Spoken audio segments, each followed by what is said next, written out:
Good evening, everyone, and welcome to class. So we've used about 10 minutes to wait for others to join, and we wouldn't want to wait anymore as they join. So we want to begin our class and await others to join and meet us anywhere we are, right?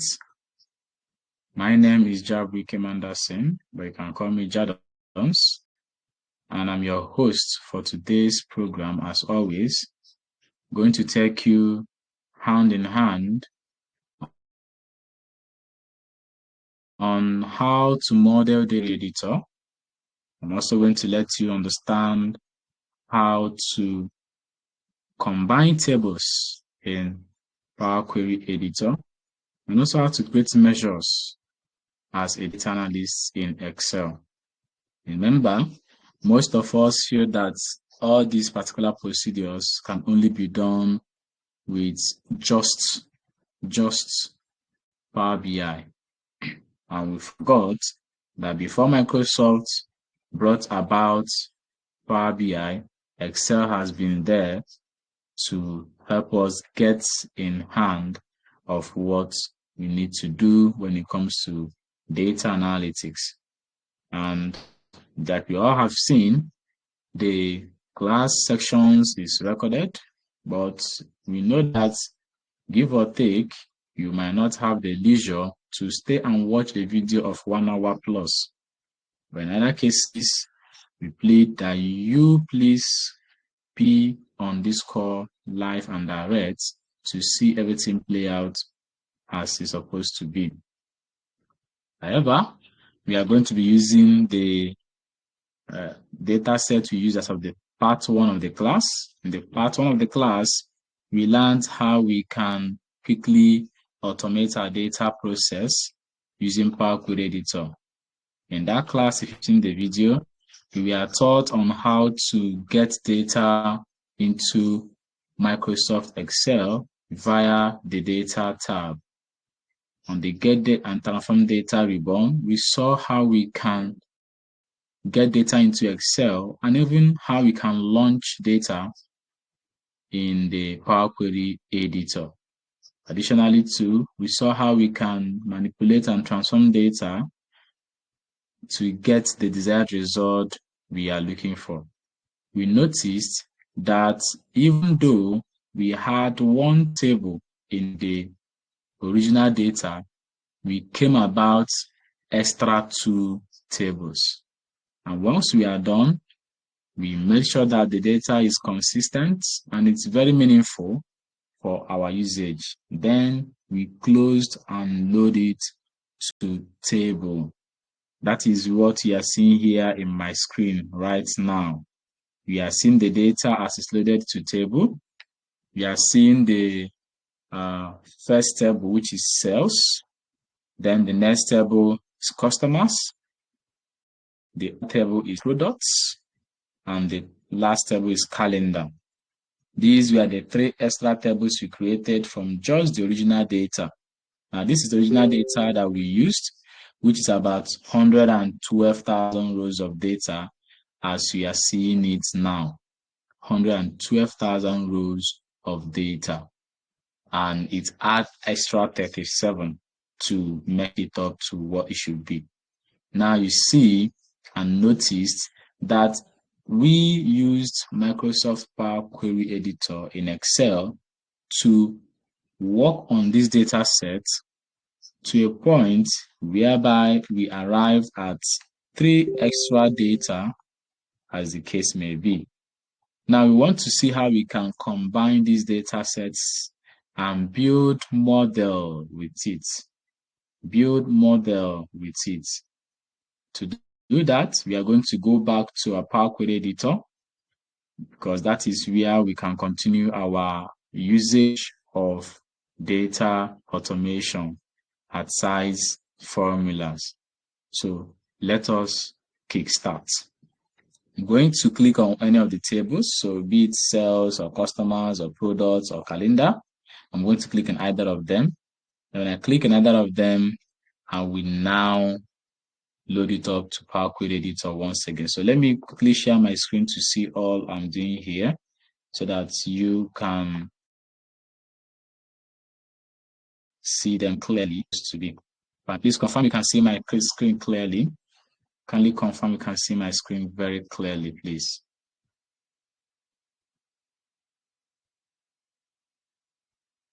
Can you see my screen very clearly? Please confirm before I proceed. Thank you. Yes, I can see it, sir. All right. Thank you for that affirmation, Mr. Gospel.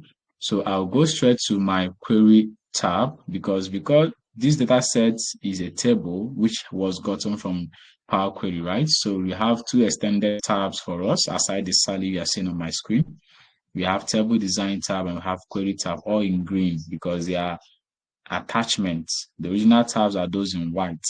So click on the query tab, and here you can see the edit ribbon straight to the share ribbon. So you're going to be using the edit ribbon for this. Hence, I'm going to click on edit, and it will load up all these data sets back into Power Query Editor. So notice how it's going to do it now.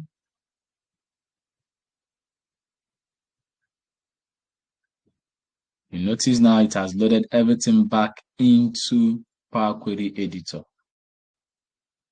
in just one click. Everything back into Power Query Editor in just one click. Wonderful, right? So you see here that the data set we had before is now positioned carefully and placed well in our Power Query Editor. Hence, we can start the other process we are looking at, because here we see that this is a sales table comprising of everything sales from dates to customers table comprising of both customer key, customer age, down to the state. This comprises of our customer demographics. If you don't call it customers table, you can call it the customers demographics table, right? Then you have the products table, which contain the products that was sold in this manner. Then we have the calendar table, which is just what we have at our disposal. Awesome, right? So now you need to combine these tables to become a meta table, because we are using the principle of star schema to model the data in Excel using Power Query and Power Pivot. So the principle of star schema is guiding us, and for us to achieve that, we need to have what is called a foreign key and primary key. And we also need to have what is called a fact table and a dimension table, right? So if you have been a classes in Mdth, you mentioned that often, but you have not been, don't worry. By January next year, you will receive an information and a note on how to enroll to our classes, where you are going to be taught data analytics with Power BI, because with Excel, and I believe impact a lot. So by next, we'll jump into right. So by jump into Power BI, where we are going to how this for the we now again into query languages. So the fact that contains the end about your tables. Now you can use in this when it's the country Nigeria. The country Nigeria can think to because Nigeria different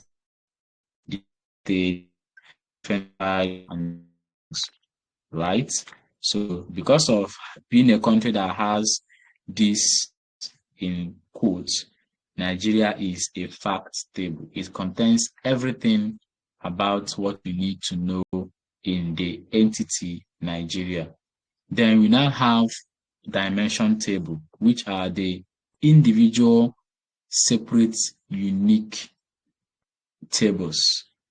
Now, in Nigeria, we have unique local government areas. We have unique tribes. We have the Igbo tribe, the Hausa tribe, the Yoruba tribe, a Gala tribe, a Ijaw tribe, Benin tribe, etc., etc. So all these tribes are unique on their own entities. Those unique tribes are called in data analytics dimensions table. So what you are seeing here now is all of these data sets in the table from sales to calendar are currently the dimensions table all true. We don't have any facts table yet. Now, for us to have a facts table, we use the sales table to make a facts table. Because why we say the all for dimension table is because you cannot see what sales have in what customers have. Customers, you see the demographics of the customer uniquely as supposed to be. In sales, you see everything concerning sales uniquely as supposed to be. In products, everything concerning products uniquely as supposed to be. So we don't have something that can relate with any other table here. And we want to achieve that. To do that, we are going to combine these tables. And to combine these tables, our main aim is to take one thing from customers and add it to sales. One thing from products and add it to sales. One thing from calendar and add it to sales. Right? Now, what it means is that we're going to come to the customers table and look at one column that is going to serve as an identifier between sales table to customers table. That is what it means. I also come to products table. We're going to also look at one column that can serve as a unique identifier between products to sales. The same for table, calendar table. So let's start with customers table. We notice that here, for us to have a unique identifier that will connect sales and customers, we use the column customer key, which is a unique identifier that can connect customers to sales. It's just like in the Nigerian legislature. We know that there is always a representative of different tribes and tongues in the Senate House of Representatives and also in the other federal government offices. Now, that is because we want to make sure that at least one person is representing the other tribes and so on and so forth. That is what we want to do here. And that one person in this scenario is this customer key column. So we are going to click on the sales table first. And on the home tab, we will see the ribbon combine, right? Can still go to transform tab and get what we are looking for. But for quicker insights and for faster approach, we prefer to go to the home tab and do our thing, right? So in the home tab, we will go to the merge queries under the combine ribbon. You see merge queries, append queries, and explain what the merge queries, what it does as of the last class we had is it takes a column from a different table and add it to the other table. While the append query, what it does is that you have the same structure of tables. They all are of the same column and they all are of the same qualitative attributes. And you want to add more under it. For instance, the table you are using as original table ended at 100. And you want to add extra data to that table so that it will continue from 100 down to 200 or 1000. That's when you use the append queries. But when you have to merge columns uniquely with each individual identifier, we talk about merge queries. So I'm going to click on merge queries, and the option we have are two. We have merge query as new. Let me go back, please. Cancel. So if you click on this arrow drop down, you have merge queries and you have merge queries as new. Now, what merge queries does is that it merges the column from table A to table B. But merge queries as new, what it does is that it merges the table from column A to column B and rename it as a separate table on its own. So we are not going to be using merge queries as new because we are not looking to add extra table for us here. When we do that, we have 5 queries, but we want to maintain just 4. Hence, we are going to be using merge queries. So you click on merge queries, and the original table we are looking to merge with others is the sales table. So you're going to be selecting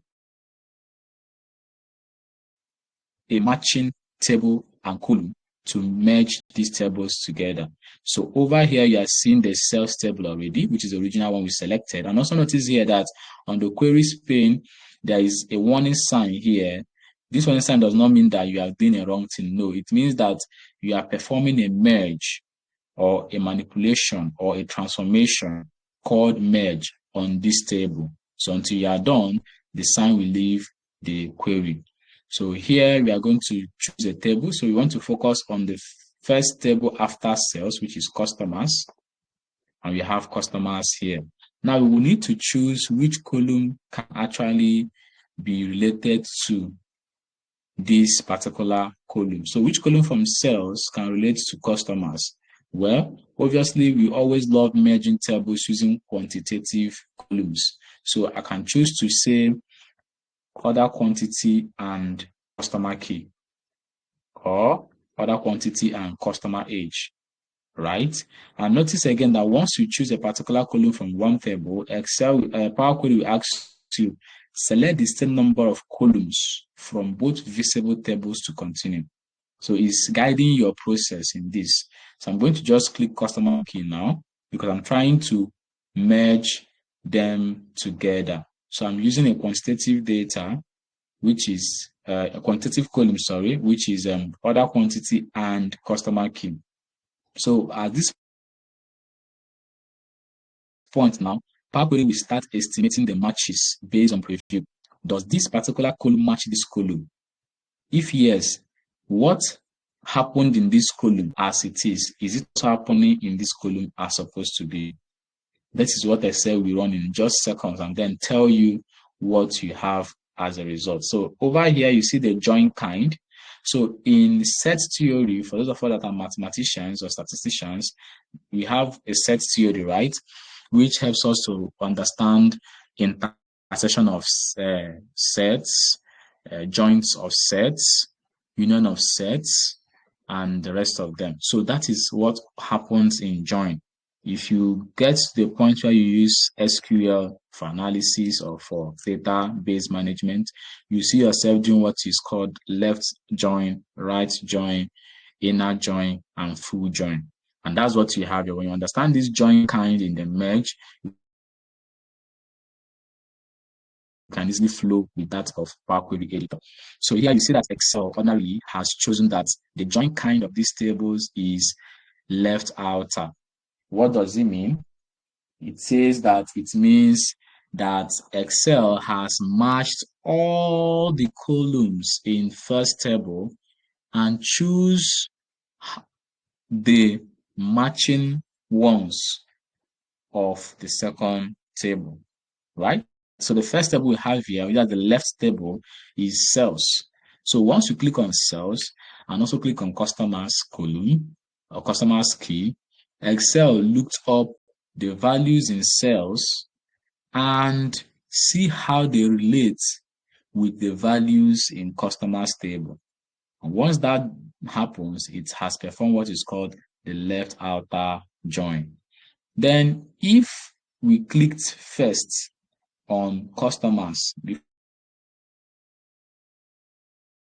clicking on sales, don't be surprised that we call it right outer join because we took one from customers and then matches it to sales. But because we started with sales first, which is our primary and original column, original table per se, Excel is going to give us left outer join. There's also what's called full outer, inner, left anti, and right anti. So all these join kind is what you understand better when you start using SQL for data analytics or when you start working with Power Query in Microsoft Power BI.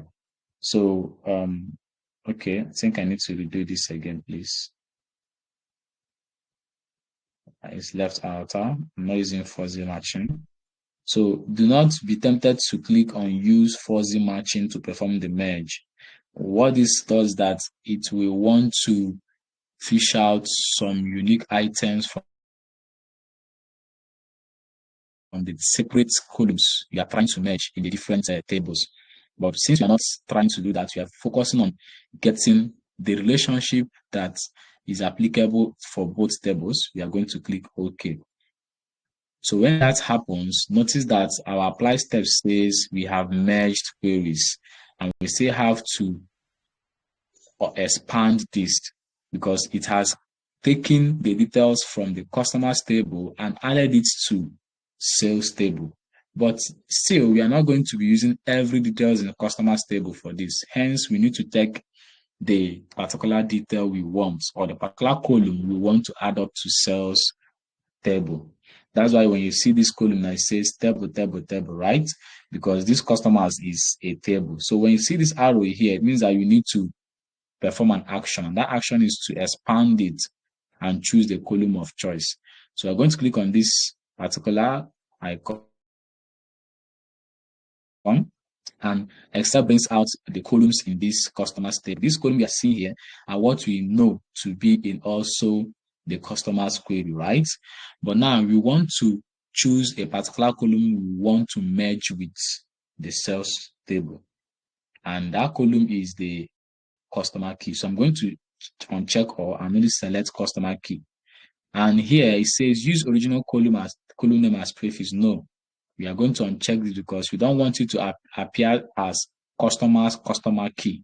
We just want it to appear as customer key only, right? So we click OK. And that's just that. Apply step says we've expanded customers. That is wonderful. So the same process we used for this, we're going to still use it for other remaining two tables. So a quick one, we're going to click on sales again. On the home tab, under the combine ribbon, we choose merge query and we choose merge queries. This time around, we are going to merge sales with products. And like we said, quantitative columns as our focus. So click on other quantity and also click on product key. Allow Excel to do the joining for you. This time around, you're not going to be the one to do. If it was SQL now, you choose the kind of join you want, right? But because you are using Power Query Editor, we are only allowing Excel and Power Query to give us what they feel is the best join kind. And obviously, it's going to give us a left outer join because we want to match all the columns from the left table to one of the columns in the right table, right? So that when we are trying to model, it will be easier for us to filter through and understand the cardinalities that follows it. So Excel is done selection. It says the selection matches 11, 12, 11, 20, 36 of 11, 20, 36 from the first table. Fine. So we click OK. And apply steps, we have another merge queries one here, showing us that we have merged another query. So see the products table now. We click on the icon over here to expand it, and we are selecting just product key. We select product key and make sure this is unchecked, and then click OK. That settles it. So we go to the next table. Now, this time around, we're going to be merging sales with calendar, right? We have merged sales with customers, sales with products. Let's now merge sales with calendar. All right. Now, what is saying us that is we are now bringing representative from the different local government areas of Nigeria to be in their House of Representative. So the product key is a rep from products table or query, and customer key is a rep from customers table or query. I'm going to take the date key to be the rep from calendar query into sales query. Now notice again that when you're working on Power Query Editor, you need to be very patient with it. If you're working on a mighty roll of data set that past 50,000 rows can lag your PCs. As you are seeing here now, mine is a little bit of shady balabala, but it has come back to senses. So let's continue. This is 112,000 rows of data, so it's quite something, right? So on the sales query now, we click on merge query again on the combine ribbon, then click on merge queries. This time I'm going to be merging the sales query with the calendar query. Now notice our sales query is expanded from being just revenue, expands to customer key and product key. So we click on next table of choice. We are using what? Calendar. So we are going to click on the other quantity column and merge it with the date key here. So someone might say, why don't we just do date and date? Well, we don't want to do date and date because we don't want to end up having a many-to-many relationship, right? It's going to affect the filtering structure of our model. Remember, we want to model this afterwards. So we must use a unique identifier from one table to the next table so that we don't have a scattered cardinality in our modeling.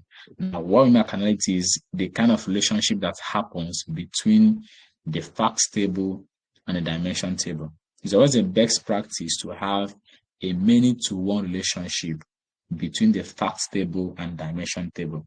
This is because it helps us to maintain the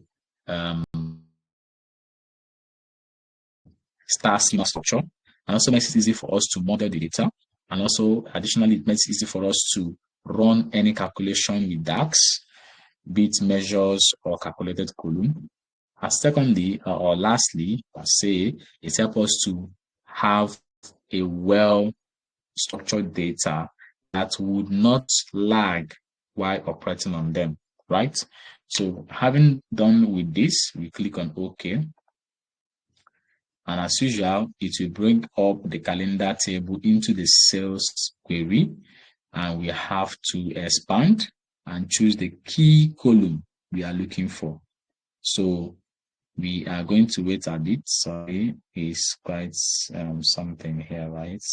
Fine. So the calendar table here. So let us click on the icon over here, select all columns and choose just date key. So you're only choosing just date key, which is what you want to expand. We are not aggregating, obviously, because this is where you come and see some of this, some of that. No, we are not aggregating. I believe you all understand what aggregating means. So date key, click OK.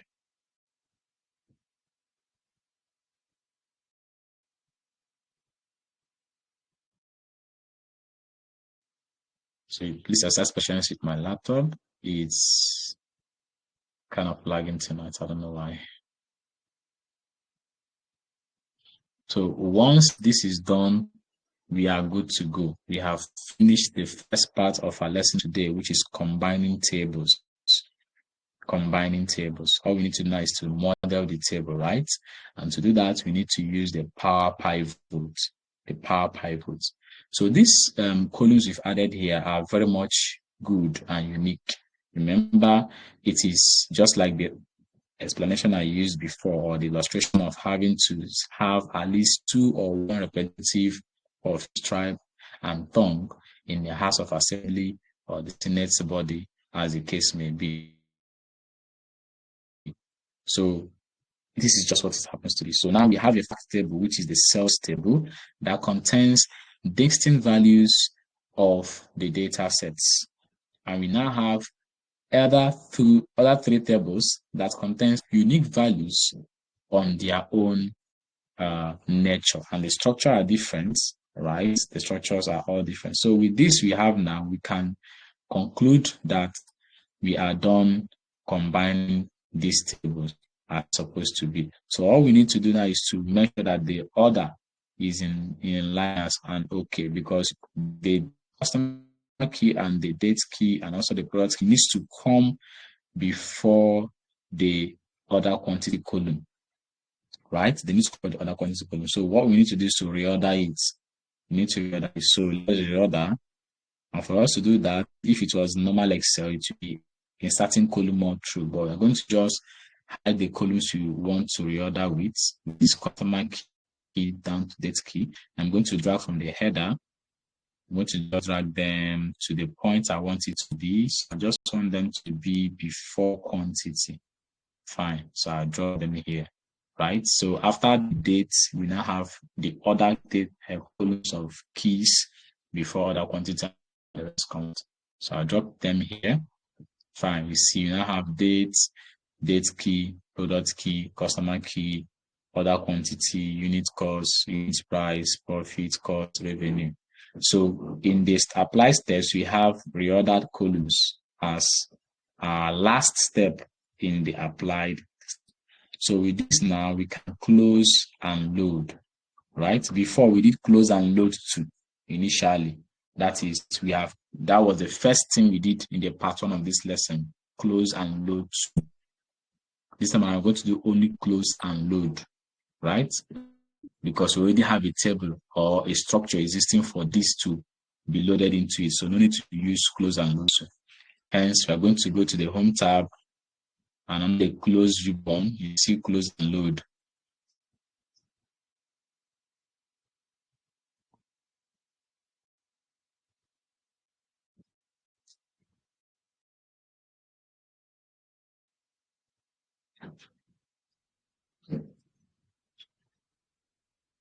So I wonder why this is taking a lot of time. I want to just do close and load. Notice that there's no close and load to here because we've already done this before, right? So you just close and load that we need. So I don't want this to break at any point of loading. That's why I'm waiting patiently for it to come up. So please exercise patience while we do so. And while we are waiting for it to come up, if you have any question, please ask while we wait for this to come up. Any question from your end, please ask. We can tackle them now before we are ready to model the data.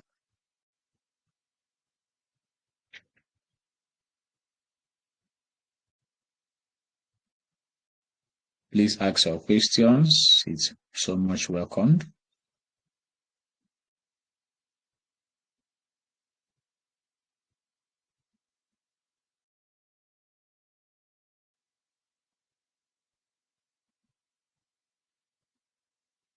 Nobody have question.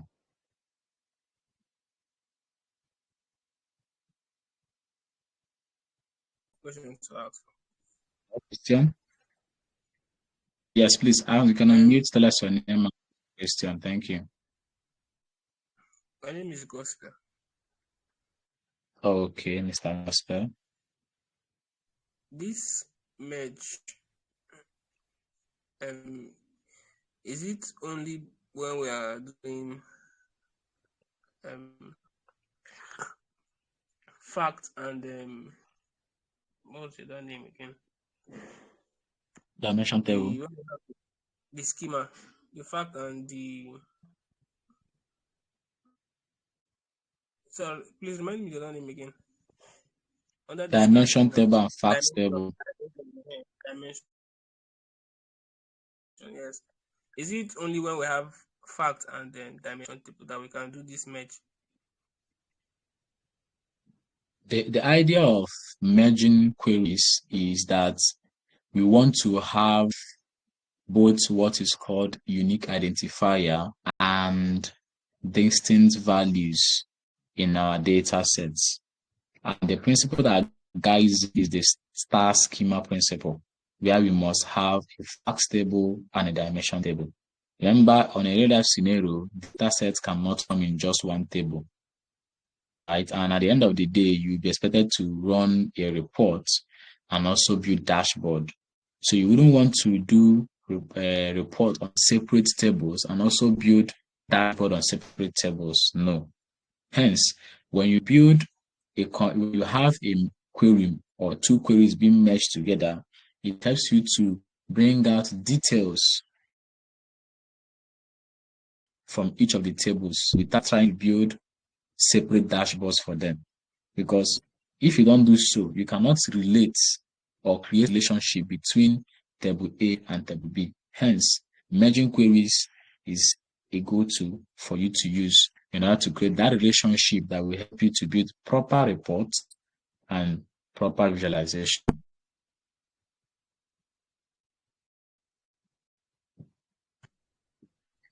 All right, If I've thank you. answered your question.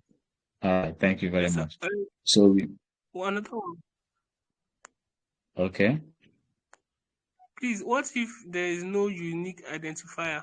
Like, is it possible for there to be maybe in a data set, two data sets that you want to merge, and there is no unique identifier for it? Can the relationship still be created? It can be created by using the feature we use in the part 1 of the section. You know that the initially, there is no unique identifier for this data set, but we created that by adding the column called date key, product key, and customer key, which we use the add column under the index column to do so. So if there's no unique identifier for either of the table, like for instance, now this one we're working with just came as a single table, then we created 3 more tables from it. Now, if you have like 4 tables already existing and there's something that identifies table A to table B or relates with the 2 of them, this is where you now come in to do your manipulation or transformation by adding a particular column that can be used to identify or create relationship between column A and column B, right? So that when you now merge and when you try to model, it will be easier for you to relate A to B.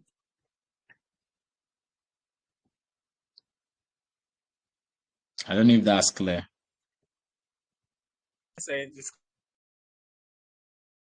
clear. Thank you.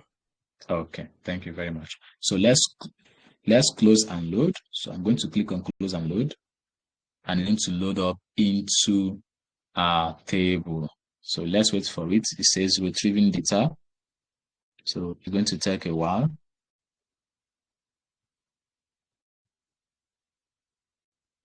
This is because we've combined these tables to have a structured schema, as this case may be. So once the structure has been loaded up, we go back to, you see that this table called sales will no longer be at column G. It will now have other 3 columns we added into it before now. And then we can now start modeling the data. And also notice again that here in this data set we are seeing, it is being sorted out in ascending order or smallest to largest. If you notice, other quantities started with 1, unit cost started with 2, unit price started with 5. So each of the columns started with ascending order because we worked on them using the Power Query Editor. So by default, Power Query Editor, we automatically restructure them into smallest to largest when it observes that it follows a particular sequence. This is different from what you do in your normal Excel, right? But here now, once the data is done being retrieved, we are going to convert the unit cost and revenue to revenue into currency data type, because that was what it was before, right, in Power Query Editor. But now we are not seeing it here again because the model is different from what we have in Excel view. So now you see that those keys we added have been retrieved and we are seeing this particular table. Now we are seeing the date key, product key, and customer key all in this sales table. That's amazing. Now let us quickly convert this column F, that is unit cost and revenue, into our wonderful currency data type. So I'm going to highlight the entire column that we need. Right, having them highlighted, we now go to the home tab under the number ribbon. I'm going to choose currency, but my currency is in Naira, right? Is in Naira, so I need to change it from Naira to dollars.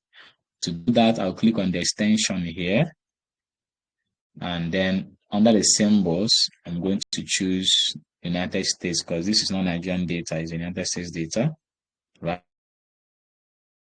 Right, I'll leave it as 2 decimal places, and you can see that it is showing you a sample or preview of it. Then I click OK, and it comes back to the United States dollars. So if you scan the column, you see all the revenues, unit price, unit cost of over 1,000 plus rows of data.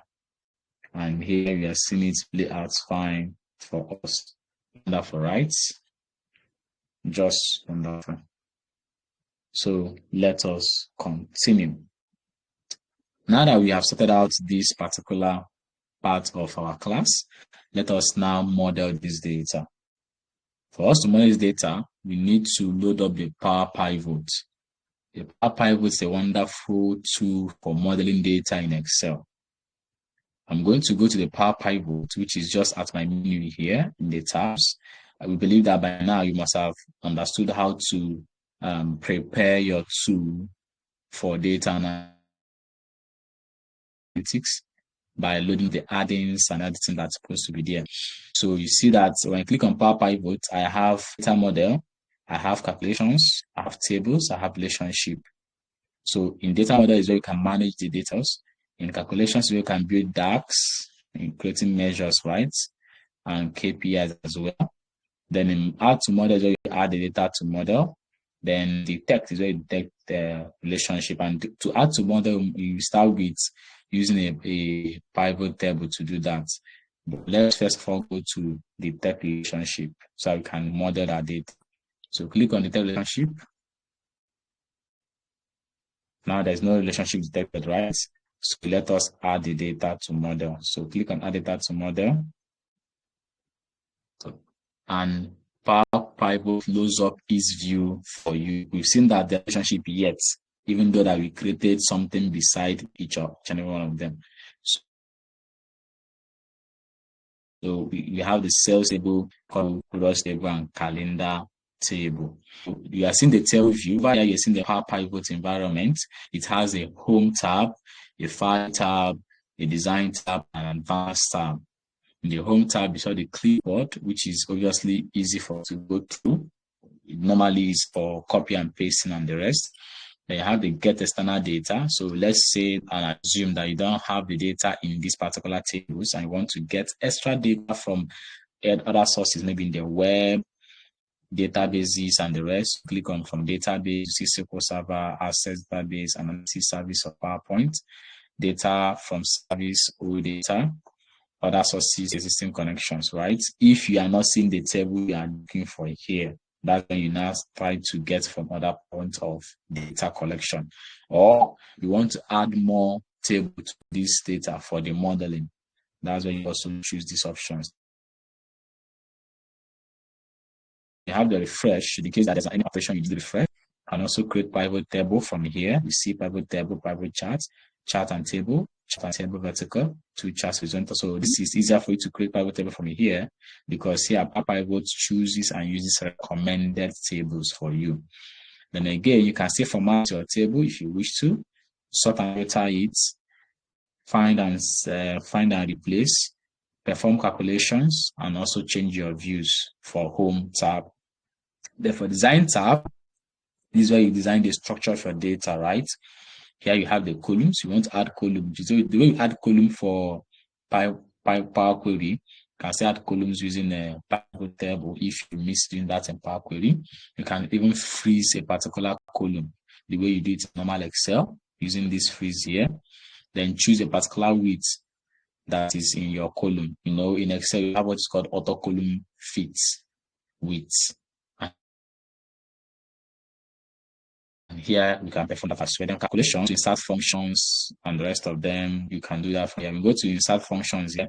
You see all the functions that are applicable to you as a data analyst in Excel. You can see date and time, math and tricks, statistical, down to parent and child. If you are in a class in Mdth, we digested all these functions in Excel for data analytics.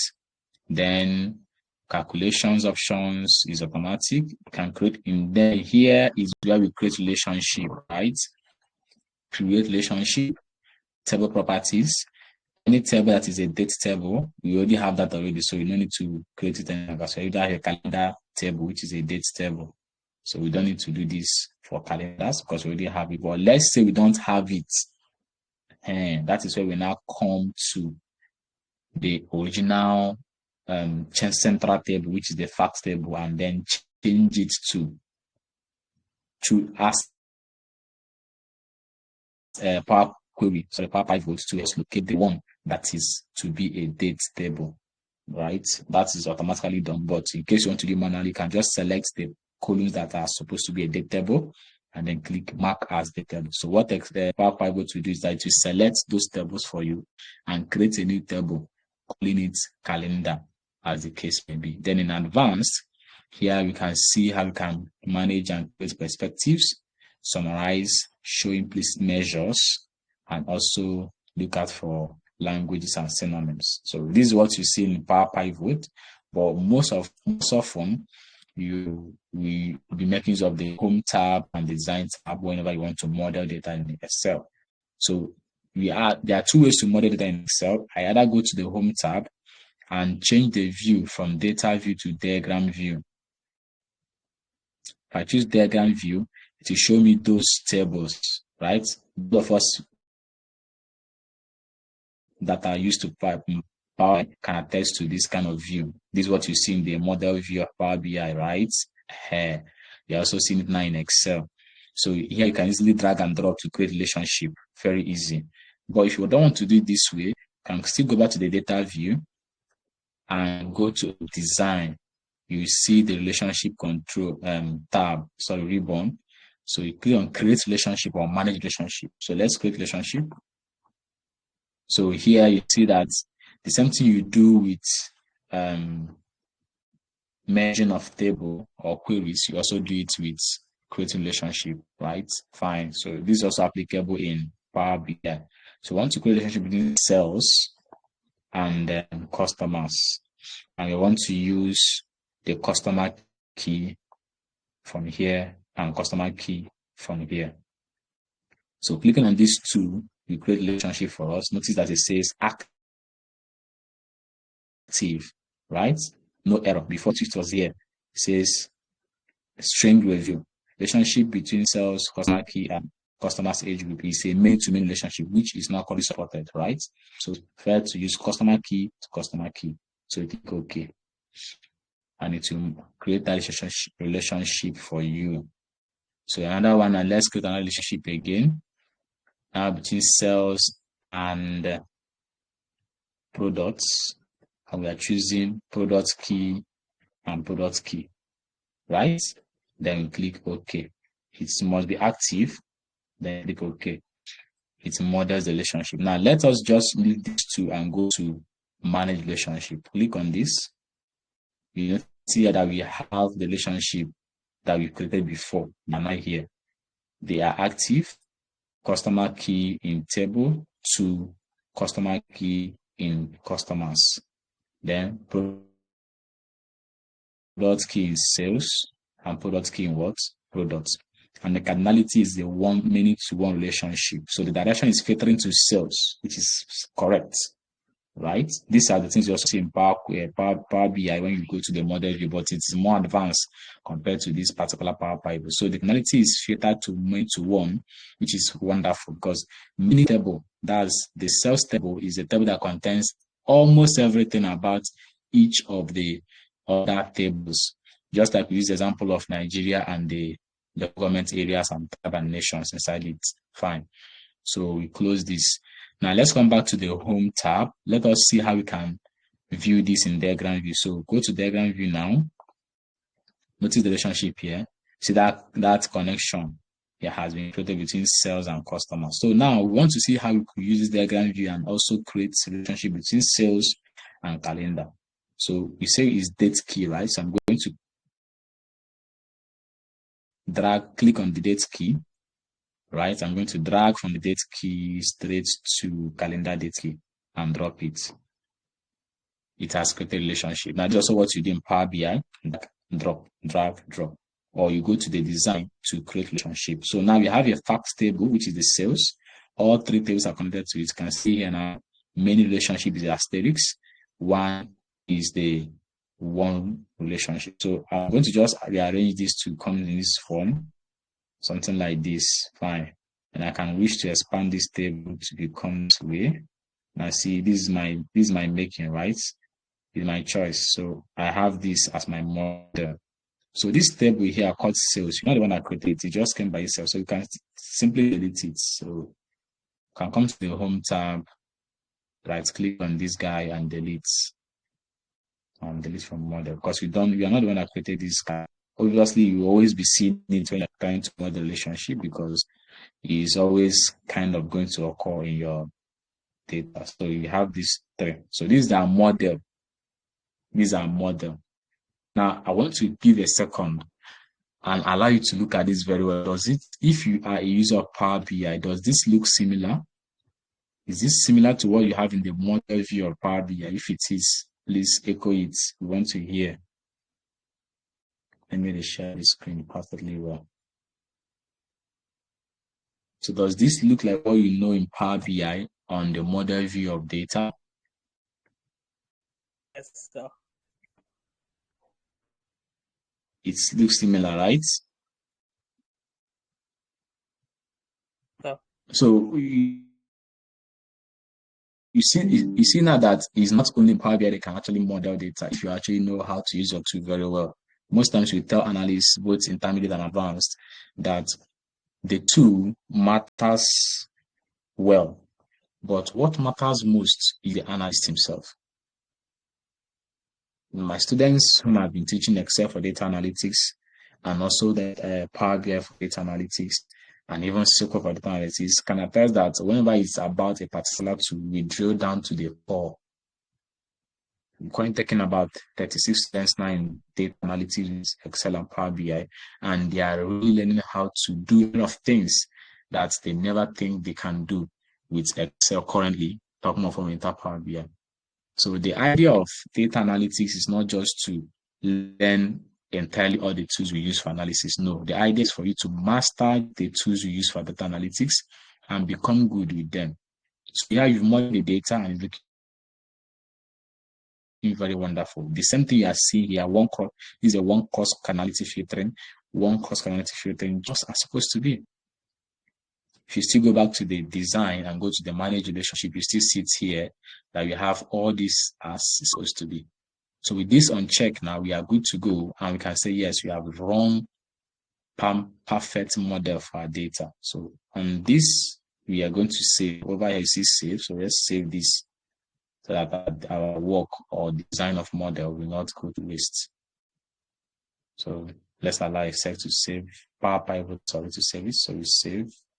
Can still save as normal saving, right? Or you save as. So I prefer doing both of them to avoid my data being lost. So even if I save, I'll also do save as. So let me do save as, please. Permit me to do, let me follow my tradition. So let me go to save as. I will say, okay, still the same thing. So let me just say model. Save a model. Save. It's still alter this guy, but it's fine, shall we continue?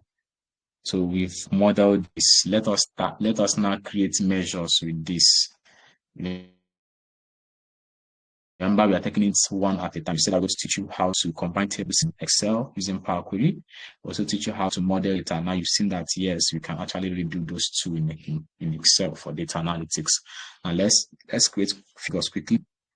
So for us to create figures, we need to first of all create key performance indicators. So I'm going to come over to a new sheet and permit me to remove the grid lines. And I'm going to name this part key performance index. Key performance indicator. Why am I calling index? Fine. So I'm going to focus on some certain key performance indicators, maybe something like total sales. Right. Okay, let me not type it. Let me just do the thing. So I'm going to have about 6 pivot tables created for me. So I'm going to the sales table, and on the table design tab, I'm going to summarize the pivot table. Right. One of the easiest ways to summarize pivot tables. So instead of doing it down in that Power Query, the Power Pivot we did before, we want to do before.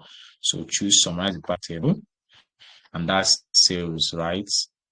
And we are going to add this to the model because we have modeled it before, obviously, but we still need to add it to model when we are trying to create the pivot table. So that it will still follow the pattern of the database we have already.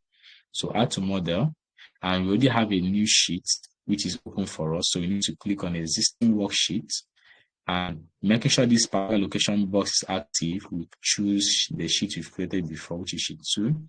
And here's what you want it to be, and then click OK. So Excel will make sure that it is there. Fine. So now we've seen a pivot table 1, and in the active in the active pivot table, there are 6 cells, right?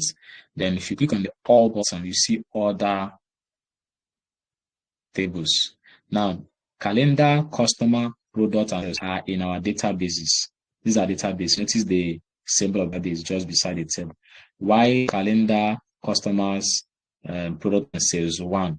These ones are a normal range of table, which obviously you cannot, even if you delete them from your sheets, they will appear here. I don't know whether that is a sync or something between Excel and all this, right? So it must appear even if you have already put them in your database as supposed to be. So here we're going to be looking at for the total sales. So I'm going to go to sales. I will always make it of all, so I'm making it of active per se. So all sales, we're looking for total sales, that's revenue, right? So click on this and it tells us that this is the total revenue we have gotten so far. So I'm going to rename the title and I'll say total revenue. Total revenue. I have this. So because I love what I'm doing, I want to continue. So for me to continue, I'll need to create extra pivot table. I don't want to just copy and paste, because at the end of the day, you see us ending up building reports with this. So let me quickly go to sales again. This is my own best practice, right? There's no actual method of doing this. So some persons would prefer to keep copy and pasting each pivot table. I always prefer bringing them one after the other. So let's come again. So in sales now, we're going to look at the profits, right? So total profits, total profits. We have this. Then go back to sales again. Table design, summarize the pivot table, add to model, existing worksheets. And we're going to be looking into all again under the pivot table fields all. Then sales, we're going to look into quantity. So we're going to talk about total quantity, total order quantity. Then again, we come over to sales. We are not done with sales tables, so it's quite a wonderful table because of it being a fact table. It contains most of the things you might need. So let's come again to pivot table field and choose the all button, sales data, database. Then we might want to look at total costs. Yes. So we name it to be total costs. Have this 1, 2, 3, 4. So let's come to product now and maybe take a count of products. So let's come to table design, summarize pivot table, add to model, existing worksheets. Then, so we're going to look into count of products. So all products. So let's go to product. Is this subcategory? I think product category. So we're going to count it. So subcategory, yeah. The values. Fine. So this number of subcategories. So we have about is it unique? I don't think this is unique, right? Not unique. Let's see. So I right click. Summarize value by count. So we're using distinct count, sorry. So by default, Excel is giving us the entire row of data we have, which is 112,036, right? We want to count distinct subcategories. So we right click on this, summarize values by, you have counts, you have distinct counts. So we're looking for distinct counts. Yeah, so this is a distinct count of this 17. So let's still go with this. So what was that title before? I say it was a count of number of subcategories. So we have 17 subcategories. So we have 1, 2, 3, 4, 5. So the last one should also be from sales, right? We have the profit, revenue, quantity, costs. Is there anything to bring up from here? Profits, revenue, quantity, costs, unit price, no? Okay, let's come to customers. Let's look at the states. So let's come to customers table. So now is the pivot table, add to model existing worksheets, then sheet 2. In here, obviously we know how to do all this now, so it's not in Mdth plus. So go to all, then we're looking for customers, right? So the states. So drag it to values, and we're going to look into count instincts. You know, some persons say that Excel cannot do distinct counts, but now we are seeing it that it's obvious. So number of states. Fine. All these are our key performance indicators. So allow me to quickly organize this data very well. So we have something like this. I love making my data sets look neat. Fine. So these are key performance indicators. Let us add a measure to this. So for us to add a measure, we need to, if it was Office 365, right, I would have just right click and I will see measure over here. But what I'm seeing is just add to report filter, add to row label, to column labels, add to values, add slicers, right? I'm not seeing the measure. So for me to get the measure, what do I do? I'm looking at getting a measure of total revenue, total profit, or quantity. Like, you know, the way we do it in Power BI, I think DAX and the rest of them should, in case you want to do like year-to-year sales, under time intelligence analysis.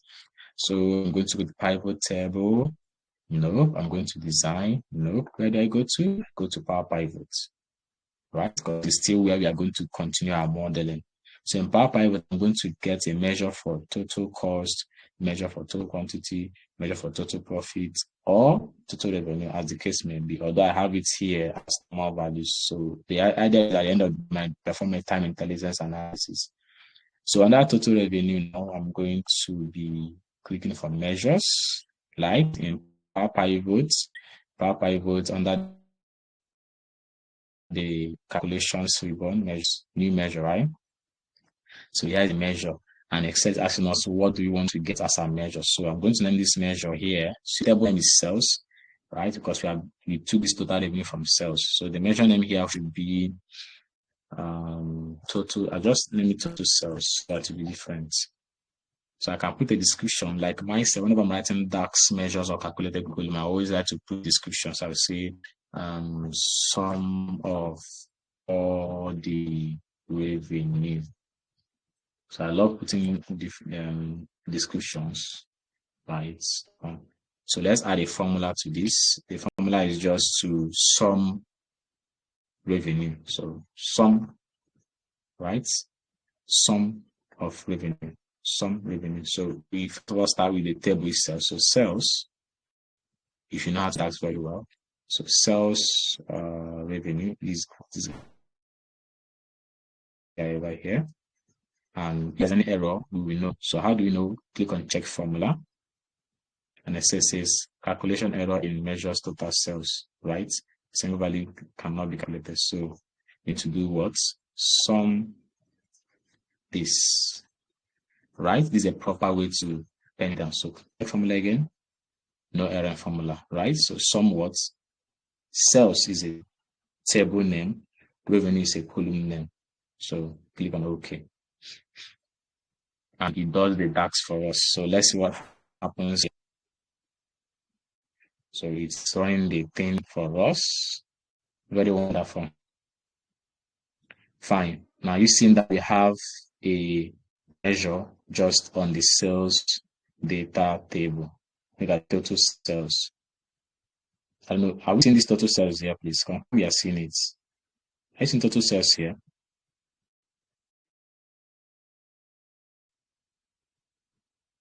Are we seeing the total sales? Just here in the pivot table fields. My question is fine. I want to make sure we are seeing this. So you see, we created a flex measure for this particular table, which is called total sales. And we know what measure does. Measures does not add extra columns to our data. It doesn't add extra weights to it. All you need to do is, what it does is to measure that we have what's it called again? a streamlined way of getting what we want. So you can still write measure for average sales. Okay, I think I made a mistake. I should have average sales, not total sales. So I need to correct this particular measure. So let Excel finish first.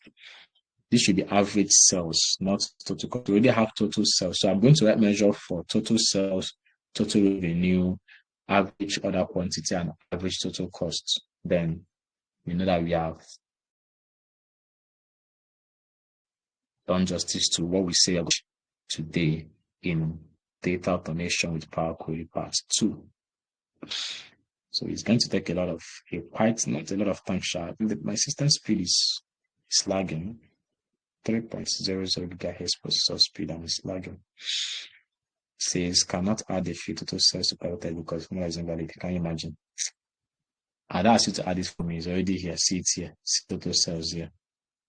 So let me gradually and wirely go to measures again, then manage measures, right? I want to edit this from being total cells to average cells. So I go to manage measures. This is a measure here. Let me edit. Fine. So I'm going to change it from sum to average. So average this, check formula, no error, then click OK. Fine. So close. And it changes from total cells to average cells. So I want to the total cells I have here already. I will change it to average cells. So you have this guy over here. But it's not changing to average cells yet. So let's see. So cells, this guy over here. So over here, let me copy and paste this pivot table and see what happens. Paste. So let's change this from this to this. Fine, are you seeing it? So the name said the main total cells. I need to rename the name, but it's showing us average, right? It's average showing us.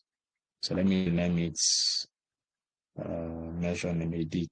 It should be average cells. I'll rename it average cells. Click OK. So from here, and I can still create new measures from here. I can still create new measures from here. Even without clicking on new, I can just click on I see I have average cell measure. So this is a measure, right? Awesome. Now, in that same sense, I'm going to get measure for average profits, average total cost. So to do it all together, what I'll do is I will go to the profits, then measure. I'm going to manage measure. Now I'm not going to click on new measure again, but manage measure. So I want to add new. I want to add all of them at the same time. So go to new. So this one will be average profits. So description is average of all profits made. So the formula will be average sales profits, and I'll check formula and click OK. Added. So I'll not click close yet until I'm done. So I'll click on new again. So it will be average order quantity. Then I'll skip description for now and continue with average sales, we have order quantity and sales. Close and click on check formula first. I always love checking formula though. Right, then the next one is average total cost, average costs. So average costs. So average sales costs. And then okay. So once I'm done with all this written down, all I need to do is just click close. So you have average cost, average order quantity, average profit. So when I click close, everything will just be out as supposed to be. So you see, I didn't need to write them one after another again. All I need to do is to use the manage and do the thing from right. So now order here, you see all the measures we've written here, average sales, average profit. So let me just copy again this. Let me copy this guy again. Let me copy him again. Hold on. Sorry. Let's copy this guy, paste here. paste here, and then paste here. So I'm going to change this from average sales. I'm going to use, minutes. Oh, wonderful. So let me undo this. What do I have? This average. Okay, let me just undo this down with this guy. Say average profits, right? Other quantity average, another cost. So average this, fine. So started. So this average cost, I can change the data format to currency, average sales to currency, average profit to currency, other quantity, I will reduce it to 2 decimal places. 2 decimal places, fine. So we've created measures for these data sets. Amazing, right? Very much amazing. This is awesome. So from average cost, average order quantity are our measures. They are all our measures. Why total revenue to number of states are our normal calculated data columns and all, right? So you've seen how we can create measures with Excel. Now you have, 1, 2, 3, 4 measures. Awesome. So because relationship equation, now we can still add another pivot table. Let's say we want to add another pivot table, for instance. So let's check one pivot table from sales, add model, existing worksheet. Maybe you want to create possibly products. So let's say product category, right? These are subcategories, and we want to relate it to sales. So let's see, sales. So revenue. That should be it. Subcategory and sales, right? Fine. No, this is very wrong. Let's try again. Product category, that's these 2, 3. Then the sales.